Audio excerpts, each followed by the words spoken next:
사이드 미러도 안 보고 백미러도 안 보고 그냥 악셀만 드립다 밟는 거거든요.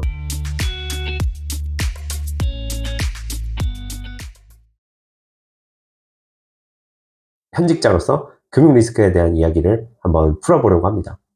금융 리스크는 무엇인지, 왜 관리를 해야 되는지, 어떻게 관리를 하는지, 어떤 기법들이 있는지, 뭐 이런 것들을 당연히 복잡하고 어려운 이론적인 내용도 간혹 등장하겠지만 최대한 슬라이드를 통해서 비유와 이야기로 최대한 쉽게 설명을 한번 해보려고 해요. 사실 시장 변수는 되게 다양하기 때문에 시장 리스크의 분류 자체도 되게 다양해요.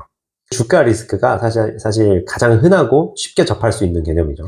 금리 리스크는 뭐냐? 사실 금리 인상기를 우리가 지금 겪고 있기 때문에 지금 당장 엄청나게 핫한 리스크 주제이기도 해요. 금리를 막 올리면 채권 포트폴리오도 문제가 막 생겨요. 왜냐면 예전에 금리가 낮았을 때 그 낮은 금리를 제공해주던 채권들은 지금 만약에 시장 금리가 높아지면 기존에 내가 들고 있었던 채권 포트폴리오도 손상을 심하게 입을 수도 있고, 사실 2023년 초에 실리콘밸리 뱅크, 시그니처, 그리고 또 한 군데 그런 미국 지역 은행들이 몇 개 갑자기 망했는데 사실 이 금리 리스크 관리를 잘 못해서 망해버린 거기도 해요. 원래 들고 있던 미국 국채 채권 포트폴리오, 그 안정적이라는 평가를 받는다는 그 미국 국제 채권 포트폴리오에도 금리를 뭐 미친 듯이 올려버리니까 손상이 온 거예요. 환율 리스크, 수출입에 민감한 회사나 국가의 경제는 환율 리스크를 관리하는 게 엄청나게 중요합니다. 우리나라에서도 사실 되게 중요한 이야기죠. 옛날에 IMF도 있었고, 한국은 워낙 그 수출입에 되게 민감하기 때문에 환율 리스크 관리를 잘 해야 돼요. 간단히 예를 들면, 원화가 강세일 때, 외국에서 돈 벌어서 한국에서 환전하는 회사들한테는 불리할 수밖에 없어요. 원화의 강세라는 거는 원화 가치가 높다는 거고, 그만큼 외화로 살 수 있는 원화가 작아진다는 뜻이거든요. 그러면 원화 가치가 높아서 외화로 원화를 이전보다 적게 살 수가 있으니까, 환전을 할 수가 있으니까 외국에서 막 돈 벌어가지고 그 외화를 우리나라에서 원화로 바꿔야 되는 회사들한테는 엄청나게 불리해지게 되는 겁니다. 근데 반대로 수입하는 회사들, 그러니까 우리나라 원화를 주고 환전을 해서 외화로 바꿔서 외국에 있는 물건을 사오는 그런 회사들한테는 엄청나게 좋아요. 왜냐면 원화가 강세면 원화 가치가 높으니까 마찬가지로 똑같은 양의 원화로 외화를 더 많이 살 수 있는 뭐 그런 상황이 되니까. 환율은 되게 그 상대적인 것들도 되게 많고, 그래서 이 리스크를 여러 가지 파생 상품이라든지 아니면 뭐 OTC forward 여러 가지 그런 개념들이 있지만 나중에 그런 건 한번 다뤄볼게요. 그런 파생 상품들이나 계약 같은 걸 통해서 잘 관리하는 게 무엇보다 중요하다. 시장 리스크 마지막 타자로는 원자재 가격 리스크를 들 수 있겠습니다. 지금 거의 뭐 1년 반 정도가 돼가는데 러시아 우크라이나 전쟁이 났을 때 가스, 원유 가격 미친 듯이 치솟았잖아요. 비단 가스, 원유뿐만이 아니라 다양한 원자재들이 뭐 시각각 막 변하거든요. 특히 뭐 원자재는 수요 공급에 되게 민감한, 그리고 정치 리스크에도 좀 많이 연결이 좀 돼 있고, 러시아 우크라이나 예로 다시 돌아가면 우크라이나가 세계 곡물, 밀 시장의 엄청 큰 부분을 차지하고 있는데 수출에 차질이 생겼다. 그러면 전 세계 곡물 시장 공급에 차질이 생겼기 때문에 가격이 치솟았다. 여러 가지 수요 공급에 기대해야 되는 그런 원자재 가격 리스크 자주 볼 수 있습니다. 뉴스 같은 걸 보면.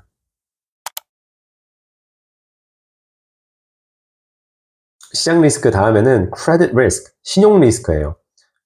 열심히 사업하려는 사람들이 많이 있어서 돈을 많이 은행이나 이런 데서 많이 빌려줬는데 뭐가 잘 안 되고 그래서 쫄딱 망했다. 그래서 빌렸던 돈을 갚지를 못한다. 이런 상황이 있을 때 돈을 빌려준 측, 그러니까 은행 측에서는 이거는 누가 봐도 명백한 리스크잖아요. 빌려준 돈을 받지를 못하는 거니까. 부도 상황 이런 게 대표적인 신용 리스크의 한 예시고, 또 다른 비슷한 예시로는 여러 가지 대출을 받아간 사람들이 있잖아요. 그 사람들 아니면 회사들은 말할 것도 없고, 국채를 발행해서 투자자들이 채권에 투자를 한다. 이 말은 반대로 생각해보면 국채를 발행한 그 나라의 입장에서 그 투자자들한테 돈을 빌려 간 거거든요. 여러 가지 일을 하려고. 그러면 그 이제 채권에 따른 이자와 쿠폰이라 하죠. 이자와 원금을 이렇게 돌려줘야 된다. 채권이 뭐 그렇게 되는 건데, 그 돈을 빌려갔던 주체들, 뭐 국가라고 쳐볼게요. 그 국가의 신용 등급이 변하는 것도 돈을 빌려준 투자자 측에서는 맞닥뜨릴 수 있는 큰 리스크예요. 왜냐면 신용 등급이 높은 주체, 뭐 미국이라고 치죠. 미국이 국채를 발행해서 돈을 빌려가면 대체로 리스크가 낮으니까 거기서 받을 수 있는 수익률도 뭐 낮거든요. 리스크가 낮으면 수익률도 낮죠. 하이 리스크, 하이 리턴이니까. 로우 리스크는 로우 리턴입니다.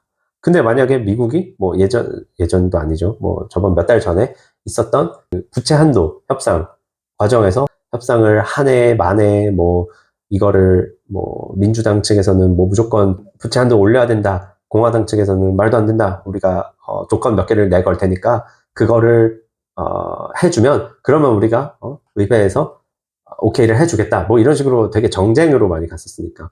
아무튼 그런 상황에서 미국의 신용 등급이 강등이 될 수도 있다. 뭐 피치였나? 강등을 시킬 수도 있다. 한 등급 낮게 줄 수도 있다. 뭐 이런 식으로 해서 뉴스에 또 호들갑 대서특필이 됐었는데, 미국이 뭐 부도 위기에 처해서 신용 등급이 낮아진다? 그러면 그 말은 리스크가 커진다는 소리이기 때문에 받을 수 있는 수익률도 높아져야 된다는 거예요.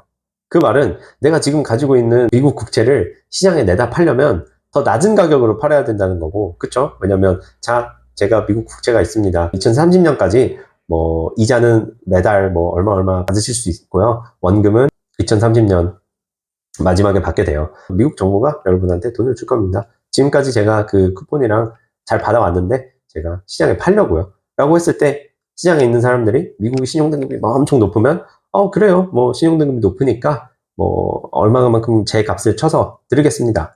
라고 해서 내 포트폴리오에 있는 미국 국채를 사갈 수도 있지만, 만약에 미국의 신용등급이 낮아지면 시장에서는 약간 좀 삐딱한 시선을 보는 거죠. 그래? 근데 미국 지금 상태가 좀 안 좋잖아요. 2030년까지 그 이자 그리고 원금 이거 제대로 보전 받을 수 있는 겁니까? 라고 하면 팔 때 좀 어려운 애로사항이 생길 수도 있다는 거예요. 그렇게 되면 내가 진짜 이거를 뭐 어떤 이유에서 건지 처분을 하고 싶다라고 하면 뭐 당연히 시장에 더 낮은 가격으로 팔 수밖에 없는 거니까 이거는 나한테는 엄청난 리스크죠. 신용 등급, 그리고 돈 빌려준 거에 대한 부도, 부채 이런 거에 관한 것들이 신용 리스크다.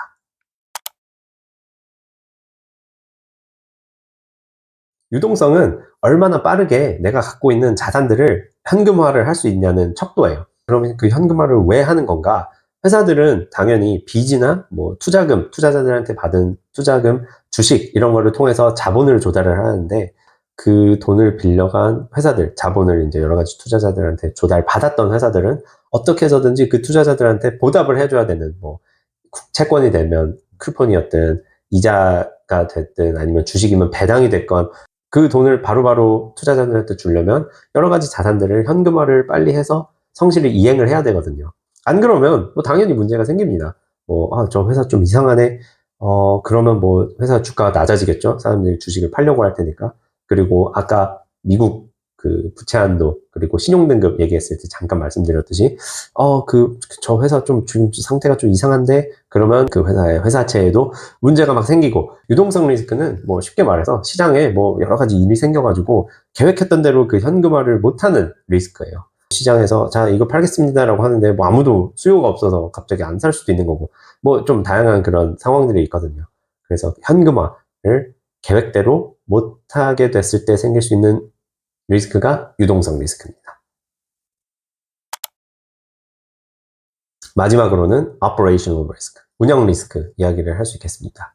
뭐 간단해요. 회사나 자본이 있을 때 그거를 운영을 이제 잘 해야 되잖아요. 근데 운영을 뭔가를 잘못하거나, 잘못하려고 잘못한 건 아니지만 뭔가 시스템의 실수로 뭐 숫자를 잘못 입력해가지고 뭐 어떤 큰 뭐 사건이 벌어진다거나, 회사 운영에 관련된 리스크가 바로 운영 리스크입니다. 다양한 리스크가 있을 수 있겠죠. 아까 말씀드렸듯이 IT 시스템에 뭔가 생길 수도 있는 거고, 그리고 요새는 또 사이버, 우리 회사가 갑자기 해킹을 당했다, 디도스 어택을 당했다, 뭐 그런 식으로 해서 운영 리스크에 포함이 됩니다. 여기에는 뭐 오너 리스크 같은 것도 있어요. 오너들이 뭔가를 삭제를 해가지고 뉴스에 뭐 이 오너의 재벌 3세가 뭐 막장이다, 뭐 이런 식의 얘기 나왔을 때 그 회사 주가 뭐 당연히 좋은 영향은 안 받겠죠. 떨어지기 마련인데, 뭐 그런 것들 여러 가지 회사 운영에 관련된 리스크가 운영 리스크입니다.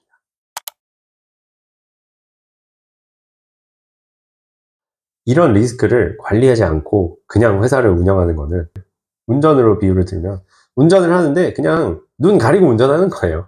신호가 초록불인지 빨간불인지 뭐 좌회전을 받아야 되는데 이게 비보인지 아니면 신호를 받아야 되는지 길에 뭐가 떨어져 있는지 옆에 트럭이 오는지 안 오는지 사이드미러도 안 보고 백미러도 안 보고 그냥 악셀만 드립다 밟는 거거든요. 뭐 어떻게든 되겠지 하면서 눈 가리고. 그래서 그런 리스크를 관리를 뭐 아예 안 하고 그냥 되는 대로 한번 해보지 뭐 라고 하는 게 사실 되게 위험한 미친 짓이죠. 그리고 또 리스크 관리를 한다고 했는데 제대로 못했을 때 또 좀 심각한 문제가 생기는 경우가 생겨요. 2007년, 2009년 글로벌 금융위기, 위기의 진원지라고도 할 수 있던 그 폭탄의 뇌관이었던 서프라임 모기지 포트폴리오 있잖아요. 프라임이라고 하면 되게 좋은 대출 받았을 때 잘 갚을 수 있는 능력이 있는 사람들, 그거보다 좀 못한 사람들 많을 거 아니에요. 문제가 생겨서 아니면 내가 좀 능력이 안 돼서 감당이 안 돼서 모기지론을 제대로 갚지를 못한다. 요런 그 단계, 티어죠, 티어에 들어가는 모기지론을 서브프라임 모기지론이라고 할 수 있는데, 그거를 이렇게 잘 엮어가지고 금융상품으로 만든 거예요. 이런 대출 포트폴리오가 있는데, 이 포트폴리오 사셔가지고, 거기서 대출에서 나오는 이자 먹으세요. 그런 식의 포트폴리오가 되게 지금도 다양하고 하지만, 핵심은 뭐냐면, 리스크 관리를 제대로 못했다. 어떻게 못했냐면, 그때 그런 서브프라임 모기지 포트폴리오들이 대부분 트리플 A 등급. 트리플 A라고 하면 제일 높은 등급이에요. 양질의 포트폴리오처럼 포장이 되었던 거죠. 이거는 나중에 한번 기회가 되면 자세히 다뤄보겠습니다. 아무튼 트리플 A 등급을 줬다? 그러면 누가 그 포트폴리오의 리스크를 막 의심을 하겠어요. 이거는 되게 양질의 대출 포트폴리오구나. 근데 문제는 거기서 생겼었다. 거기에서만 생긴 건 아니고 그 서브프라임 모기지 포트폴리오에다가 붙여서 여러 가지 파생 상품을 되게 복잡한 거를 많이 만들었었던 게 이제 영화 The Big Short에서도 나오지만 이제 하나둘씩 대출을 사람들이 갚지 못하기 시작했을 때부터 문제가 시작이 됐던 거죠. 그게 이제 도미노처럼 연쇄적으로 이어져 가지고 2007년, 2009년 글로벌 금융위기가 왔었던 겁니다. 그래서 이런 리스크 관리를 한다고 할 때도 제대로 해야 돼요. 제대로 못하면 또 이런 식으로 심각한 문제가 생길 수도 있습니다. 금융 리스크의 종류에는 어떤 것들이 있느냐? 시장 리스크 안에는 주가, 금리, 환율 리스크, 그리고 원자재 가격 리스크, 이런 리스크들이 있다. 시장 리스크 다음에는 신용 리스크가 있고, 유동성 리스크도 있고, 그리고 회사 운영에 관련된 여러 가지 리스크, 운영 리스크도 있다. 이런 리스크의 종류에 대해서 짧게, 간단하게 말씀을 드렸고, 다음 에피소드에서는 신용 리스크가 되게 재미난 게, 거기에서 나오는 파생 상품들도 진짜 많고, 신용 리스크라고 하면 이제 아까도 말씀드렸듯이 좀, 빚을 제대로 못 갚을 때, 부도가 날 때, 아니면 신용 등급이 낮아질 때, 이런 식의 상황들에 대한 리스크가 신용 리스크인 건데, 일단은 은행이나 금융기관 입장에서는 돈을 모아서 돈을 대출이나 투자의 형태로 다시 시장에 투입을 하고 그 투입했던 투자금에서 이득을 본 다음 다시 은행에 투자했던 투자자들에게 또 돈을 다시 주고 이런 식으로 돈을 돌게 만드는, 돈이라는 말이 사실 거기서 나왔다고 하죠. 돈이니까 돈을 돌게 만드는 역할을 하는 게 금융기관들인데, 돈이 돌다 보면 필연적으로 신용 리스크가 있을 수밖에 없거든요. 거기에는 100을 빌려줬을 때 100을 다 받고 이게 안 될 수가 있으니까. 그래서 신용 리스크가 그 분야가 되게 역사도 길고 어떻게 하면 잘 관리할 수 있을지에 대한 연구라든지 실제 파생 상품 같은 것 되게 많기 때문에 신용 리스크는 조금 더 깊게 들어가가지고 이야기를 좀 해볼 만한 재미난 게 많아요. 그래서 다음 에피소드에서는 신용 리스크 얘기를 조금 더 깊게 들어가 보겠습니다.